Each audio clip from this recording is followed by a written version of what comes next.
Nyenyak banget bobonya, sayang. Gumam Galang setelah meletakkan sang istri di kasur. Tak lupa Galang membuka pakaian Sahira, dia takut istrinya tidak nyaman tidur memakai pakaian kerja. Galang masuk ke kamar mandi, dan keluar membawa baskom yang berisi air hangat untuk mengelap tubuh istri cantiknya. Galang mengelap tubuh istrinya dengan hati-hati, takut tidur istrinya terganggu. Selesai mengelap tubuh Sahira, Galang memakaikan baju tidur untuk sang istri. Kap, tidur yang nyenyak ya. Bisik Galang tidak lupa mengcup sayang dahi istri cantiknya itu, tak lupa Galang memakaikan selimut tebal di tubuh sang istri. Setelah selesai mengurus sang istri, Galang pun masuk ke kamar mandi untuk membersihkan dirinya. Selesai membersihkan dirinya, Galang pun ikut naik ke atas kasur, dia memeluk tubuh mungil istrinya itu dan setelahnya Galang pun ikut menyusul sang istri ke alam mimpi. Sementara itu di tempat yang berbeda Tasya sedang berantem dengan mantan kekasihnya.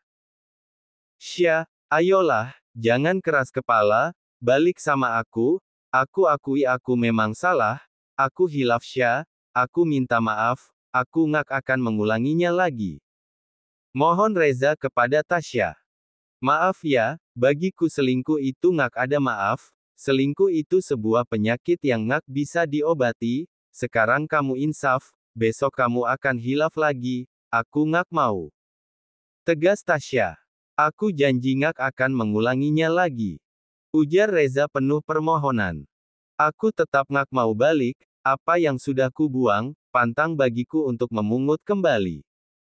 Kekeh Tasya yang tidak ingin kembali kepada Reza.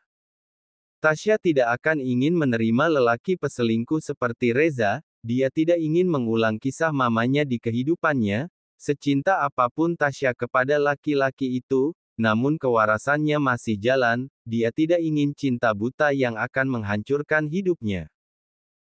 Jangan keras kepala Sya, ini yang membuat aku berselingkuh darimu, karena kamu terlalu egois, mementingkan diri sendiri. Ujar Reza mulai hilang kesabarannya. Oh, begitu, ya sudah.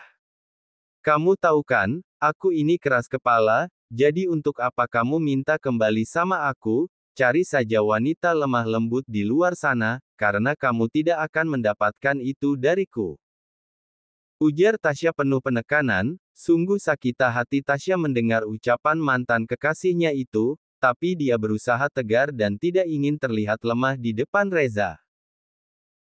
Padahal kurang apa Tasya semala ini kepadanya, Reza tak mampu membayar kontrakan karena dia anak rantau dan kuliah sambil kerja di kota ini. Tasya bantu untuk bayar kontrakannya, tak jarang juga Tasya yang membeli belanja bulanan laki-laki itu, tak jarang juga Tasya menambah kekurangan uang semester laki-laki itu. Namun di saat laki-laki itu sudah dapat kerja di perusahaan besar, laki-laki itu mulai bertingkah dan mulai main perempuan di belakang Tasya. Sya, ayolah, kita lanjutkan mimpi kita untuk membina rumah tangga yang harmonis. Ujar Reza penuh harap, dia memang sangat mencintai Tasya, dan dia juga tahu banyak pengorbanan Tasya pada dirinya, namun gara-gara pergaulan teman-teman kerjanya, dia ikut terbawa arus main wanita, awalnya coba-coba tanpa sepengetahuan Tasya, namun dia terlena, hingga suatu hari Tasya memergokinya sedang bercumbu mesra dengan teman kantornya, membuat Tasya memutuskan hubungan mereka. Mimpi itu sudah aku buang dan tidak ingin kuwujudkan denganmu, pergilah cari wanita yang bisa memahamimu, dan yang bisa mengerti dirimu. Ujar Tasya yang teguh dengan pendiriannya. Kenapa kamu semakin keras kepala Hu? Sudah kuturunkan harga diriku, tapi kamu masih saja keras kepala. Geram Reza. Siapa yang menyuruhmu menurunkan harga dirimu? Aku tak minta. Acuh Tasya.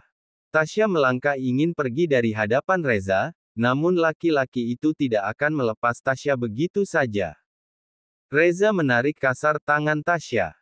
Lepas sialan, sakit. Bentak Tasya. Kamu yang menyuruhku berbuat kasar. Ujar Reza yang tidak ingin kehilangan Tasya. Mungkin dia laki-laki brengsek, suka bermain wanita, tapi untuk menikah tentu saja Reza ingin wanita baik-baik, apalagi cintanya sudah mentok pada Tasya, di luar itu hanya selingan saat pusing dengan pekerjaan saja. Emang dasar laki-laki otak selangkangan. Lepas, brengsek.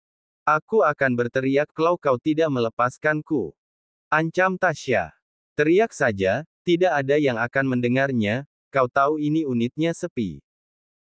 Keke Reza yang memang meminta Tasya datang ke salah satu apartemen, dan berbohong membeli pakaian di butik Tasya, dan menyuruh Tasya sendiri yang datang ke apartemen itu. Tasya yang tidak merasa curiga sama sekali, langsung mendatangi apartemen itu, karena memang sudah biasa langganan Tasya meminta Tasya sendiri turun tangan seperti sekarang ini, namun kali ini dia salah, dia dijebak oleh Reza, beruntungnya dia bisa kabur dari kamar apartemen itu. Baiklah, kamu pikir kamu saja yang berbuat kasar, aku pun bisa, jangan menyesal. Ujar Tasya penuh penekanan. Coba saja, apa yang bisa kamu lakukan? Kekeh Reza. Oke, kamu yang minta. Tanpa basa-basi. Bak, duk, plak. Aus, sakit. Keluh Reza karena dihajar oleh Tasya tanpa ampun. Dengan penuh semangat, Tasya meninju wajah dan perut Reza, dan satu tamparan mendarat mulus di wajah laki-laki itu. Bagaimana, apa kau mau lagi? Aku belum memberi salam perkenalan dengan burung pipitmu itu, apa mau ku beri salam perkenalan? Tanya Tasya dengan aura yang berbeda. Kau, barbar sekali. Gumam Reza tidak percaya mantan kekasihnya itu bisa sebarbar itu. Oh, tentu aku akan barbar dengan laki-laki sepertimu. Sinis Tasya. Minggir. Jangan pernah ganggu hidupku lagi. Menarik rambut Reza yang masih terduduk di lantai, menghalangi jalannya Tasya. Dengan tanpa perasaan Tasya menarik rambut Reza, agar laki-laki itu menyingkir dan tidak menghalangi jalannya. Lepas, Syah. Pekik Reza menahan sakit di kepalanya. Lepas ya, tinggal lepas. Duk, au. Dengan santainya Tasya mendorong kepala Reza ke dinding apartemen itu, tentu saja kepala Reza langsung berciuman keras dengan dinding apartemen itu. Bye, jangan pernah ganggu hidup gue lagi, kalau lu ngak mau mati muda, sayangkan para gundik lu kehilangan burung pipitnya. Cibir Tasya meninggalkan Reza tanpa perasaan dengan keadaan Reza yang mengenaskan itu. AGGKKK, cewek sialan. Brengsek. Maki Reza tidak terima, diperlakukan seperti itu oleh Tasya. Apa? Mau lagi? Ujar Tasya kembali keluar dari dalam lift. Enak, siapa juga yang manggil, pergi aja sana. Gugup Reza, takut-takut Tasya kembali menghantam tubuhnya, ini saja sudah kesakitan luar biasa, apalagi Tasya berbuat kasar lagi, Reza tidak bisa membayangkan tubuhnya akan remuk seperti apa.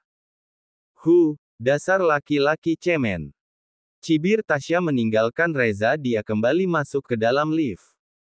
Dasar pria sinting, dia pikir dia oke, sampai-sampai gue mau balik lagi sama dia, cih, makasih lah ya, gue bukan orang yang suka menjilat ludah kembali, yang sudah gue buang ngak akan gue pungut lagi. Gerutu Tasya meninggalkan apartemen itu.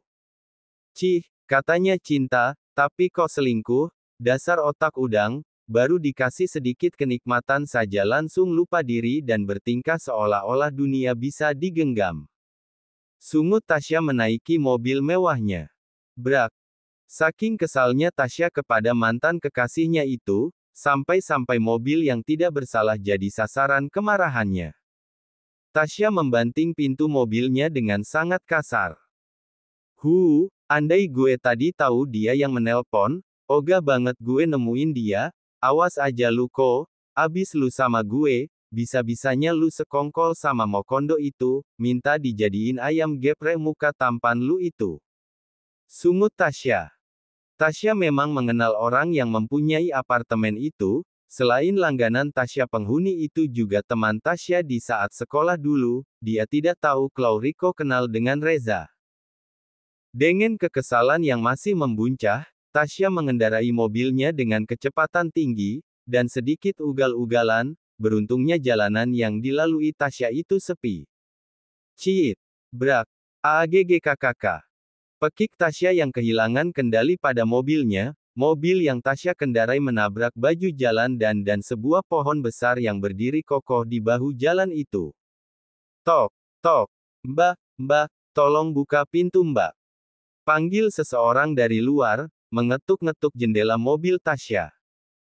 Tasya yang masih syok dengan kejadian yang baru saja dia alami hanya bisa mematung, bersyukurnya mobil Tasya sudah dimodif dan tingkat keamanannya sangat bagus, jadi Tasya tidak mendapat cedera yang serius, hanya sedikit benjol di dahinya, walau sudah mendapat pengaman tetap saja dia cedera ringan.